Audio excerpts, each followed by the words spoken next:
What's up guys, CJ here and welcome back to another all-new HNN. Some massive news breaking today with our first official look at Ghost Rider's transformation from Agents of S.H.I.E.L.D., Wolverine 3 footage coming soon-ish, and then to round out our day, something very special for you guys, our first fan-suggested story about a growing campaign for the role of Robin in the DCEU. But first, let's talk about Ghost Rider. We've seen the character as he'll appear on Agents of S.H.I.E.L.D. before, of course, in stills played by Gabriel Luna, sporting that super sick leather jacket and standing next to his very, very cool 1969 Dodge Charger, but we haven't seen so much the flaming head until now.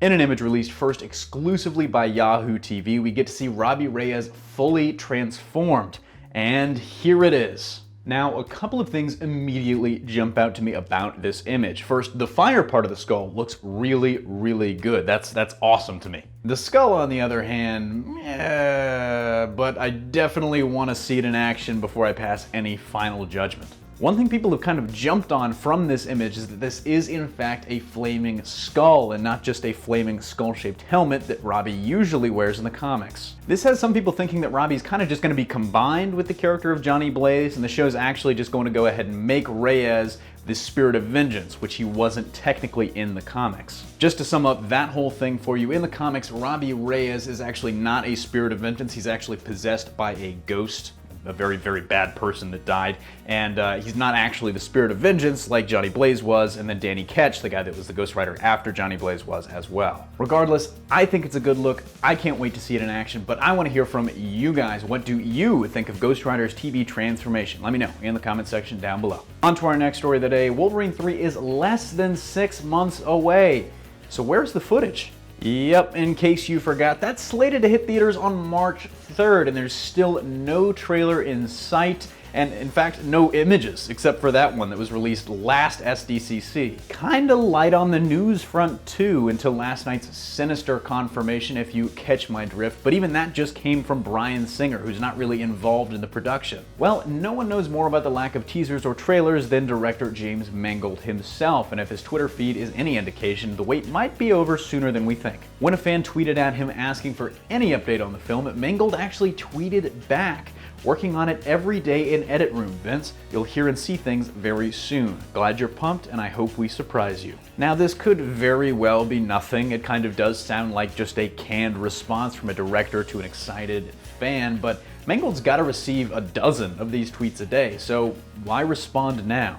Well, with no footage yet and the release date kind of barreling towards us, odds are we'll get to see something from the film very soon, to borrow Mangold's exact words. Comicbook.com speculates that the first trailer might run with Miss Peregrine's Home for Peculiar Children, which is slated to hit theaters on September 30th, and that's probably a good guess, as the next Fox release after that is Keeping Up with the Joneses, which comes out October 21st, almost a full month later. So the wait continues for now, but hopefully not too much longer. On to our last story of the day, a very, very special piece of news for you, because this one comes to us suggested by our subscriber, Internet Master 1, about another actor that really, really, really wants to join the DCEU. By now, it's definitely not that strange a sight to see people campaigning for roles in a DC film. I mean, Exhibit A, Exhibit B, Exhibit C. Pray for me, Larry. And while most of these I could actually not care less about, this is one that I can actually really, really get behind. In fact, I'll go on record right now, I fully support this campaign. Maybe you haven't heard of Ryan Potter yet, but odds are you actually have heard him before.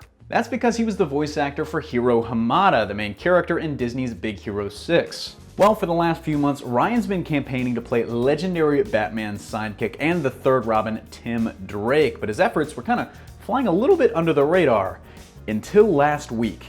That's when Potter, who's been a student of White Tiger Kung Fu for most of his life, released an incredible Tim Drake-themed, intricately choreographed fight sequence featuring an appearance from Tim's iconic bow staff. I'm just gonna let it play here for a few seconds, as this is kind of arguably, I'm gonna say hands down, the coolest thing anybody looking for a role has ever done to try to get that role. And it's kind of aimed directly at Ben Affleck and his take on Batman, as this fight scene is pretty vicious, not unlike a lot of Batman's fights from BVS. Well, as Ryan said at the end of the video, and as Tim Drake said before him, Batman needs a Robin, so I am behind this 10,000%. Check out the full video for yourself, linked in the description below, or earlier, I probably put it up in an annotation somewhere. And if that convinces you, go ahead and tweet out the hashtag Ryan Potter for Tim Drake and just generally make some noise. In that same vein, comment question of the day, let me hear what you thought about Ryan's audition tape and how you think he might do in the role. And if there's ever a story you want me to talk about on an H&N, go ahead and drop me a line in the comments section of really any of our videos, or hit me up on Twitter at CJ Paschall or at hybridnetwork_.